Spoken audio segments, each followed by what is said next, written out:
Welcome students, welcome you at Academy Class 12th Political Science Chapter 2 दो ध्रुवता का अंत। टॉपिक शॉक थेरेपी के परिणाम। आज की क्लास में हम शॉक थेरेपी के परिणामों के बारे में चर्चा करेंगे। सबसे पहले ये बात हमें पता होनी चाहिए कि शॉक थेरेपी की शुरुआत कब की गई, मतलब कि शॉक थेरेपी को कब अपनाया गया। तो इसमें कहा गया 1990 में अपनाई गई थी शॉक थेरेपी। और आप सभी को पता है कि ये शॉक थेरेपी जो ये मॉडल था, ये किसने अपनाया था? विश्व बैंक और अंतर्राष्ट्रीय मुद्रा कोष ने इस मॉडल को अपनाया था। तो अब हम बात करेंगे कि जो शॉक थेरेपी अपनाई गई थी, किसने अपनाई? विश्व बैंक और अंतर्राष्ट्रीय मुद्रा कोष ने अपनाई थी। तो शॉक थेरेपी के अपनाने के परिणाम क्या निकले, उसके रिजल्ट क्या निकले, उसके कॉन्सिक्वेंसेस के ऊपर बात करेंगे। तो सबसे फर्स्ट इसका जो परिणाम निकला वो ये निकला कि शॉक थेरेपी से पूरे क्षेत्र की अर्थव्यवस्था तहस नहस हो गई और इस क्षेत्र की जनता को बर्बादी की मार झेलनी पड़ी। आप सभी को हमें पता है, क्या पता था कि जो सोवियत संघ था वहां पर साम्यवादी व्यवस्था थी, लेकिन वहां पर साम्यवादी व्यवस्था को हटाकर पूंजीवादी व्यवस्था लाई गई। तो इसमें क्या किया गया कि जो पूरा स्ट्रक्चर था, अर्थव्यवस्था थी, वो पूरी बदली गई, जिसकी वजह से कई सारी परेशानियां आईं। तो सबसे पहली परेशानी यही थी कि पूरे के पूरे क्षेत्र की जो अर्थव्यवस्था थी वो पूरी खत्म हो गई और उसकी जगह एक नई व्यवस्था स्थापित की गई जो पूंजीवादी और लोकतांत्रिक थी। तो यही इसमें किया गया कि जो साम्यवाद था, जो उसके पैटर्न थे, जो उसमें व्यवस्था, साम्यवादी व्यवस्था में ज्यादा चीजों को सरकार के हाथों में दिया जाता है, तो उस चीज को पूर्णतः पूरी तरह से बदल दिया गया और उसकी जगह पूंजीवाद को लाया गया। और पूंजीवाद में क्या था? ज्यादा से ज्यादा निजीकरण पर फोकस किया जाता है, निजीकरण पर ध्यान दिया जाता है, लेकिन साम्यवाद में ज्यादा से ज्यादा सरकार के हाथों में चीजें होती हैं। तो यही इसमें चीजें, इसमें ये चीज की गई। तो इसमें सबसे जो मेन परिणाम ये निकला कि जो अर्थव्यवस्था थी वो पूरी तरह से तहस नहस हो गई और जो सबसे ज्यादा बर्बादी की मार जो झेलनी पड़ी वो किसको झेलनी पड़ी? जनता को झेलनी पड़ी। दूसरा क्या परिणाम निकला? रूस में पूरा का पूरा राज्य नियंत्रित औद्योगिक ढांचा चरमरा उठा। लगभग 90% उद्योगों को निजी हाथों या कंपनियों को बेचा गया।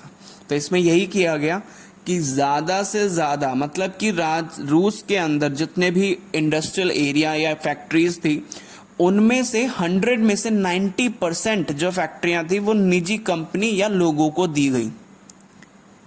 तो इससे हमें अंदाजा लगता है कि वहां पे कितनी बड़े लेवल पे चीजों को परिवर्तन और कितनी जल्दी किया गया। तो जिसकी वजह से उनका जो मेन अर्थव्यवस्था थी वो पूरी की पूरी तहस नहस हो गई।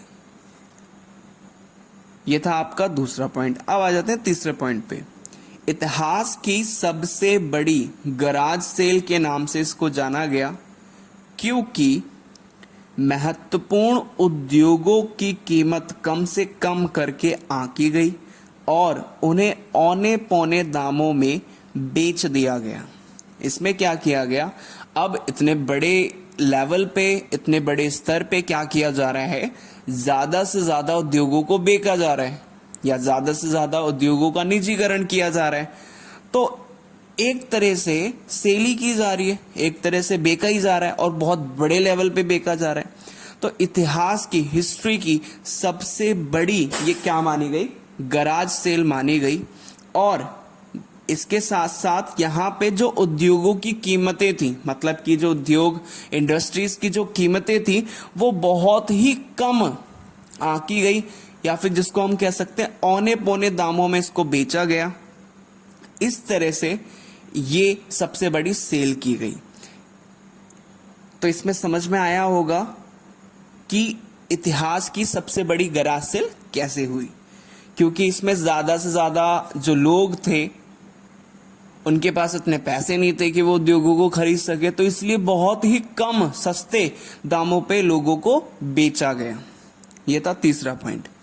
फोर्थ पॉइंट देखते हैं। फोर्थ पॉइंट क्या है?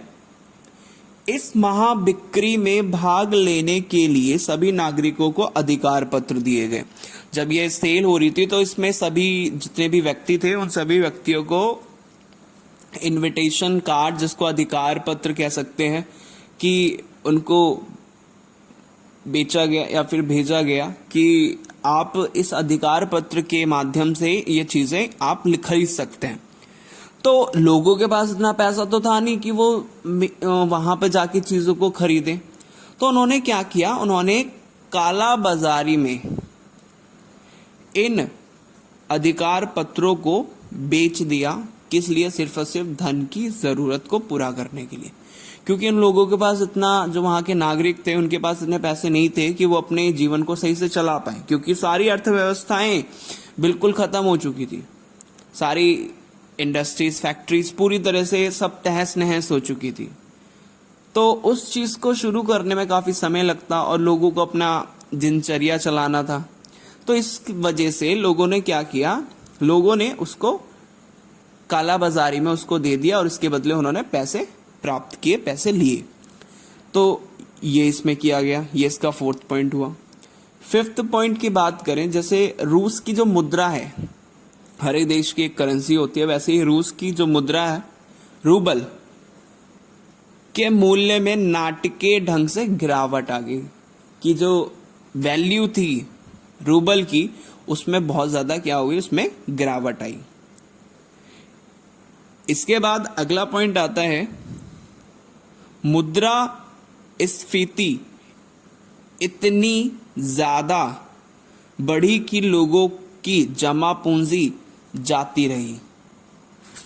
मतलब कि मुद्रास्फीति मतलब कि गिरावट इतनी तेजी आई कि इतनी ज्यादा गिरावट आई कि लोगों की जो पैसे की वैल्यू थी वो भी कम हो गई और उनकी जो जितनी भी जमा पूंजी जो उन्होंने जोड़ रखी थी वो भी धीरे धीरे उनकी खत्म होती चली गई। इसके बाद नेक्स्ट पॉइंट आता है, सामूहिक खेती की प्रणाली समाप्त हो चुकी थी और लोगों को अब खाद्यान्न की सुरक्षा मौजूद नहीं थी। इसका कहने का मतलब यह है कि सामूहिक खेती, जो पहले के साम्यवाद, सोवियत संघ में जिस तरह की साम्यवादी तरीके से सामूहिक रूप से खेती की जाती थी, अब वो खत्म हो गई। क्यों? क्योंकि पूंजीवाद आ गया और इसके साथ साथ लोगों को अब खाने की कमी महसूस होने लगी। इसके बाद नेक्स्ट पॉइंट आता है, रूस में खाद्यान्न का आयात करना भी शुरू किया गया। मतलब अब रूस में खाने को बाहर से मंगाया जाना भी शुरू किया गया।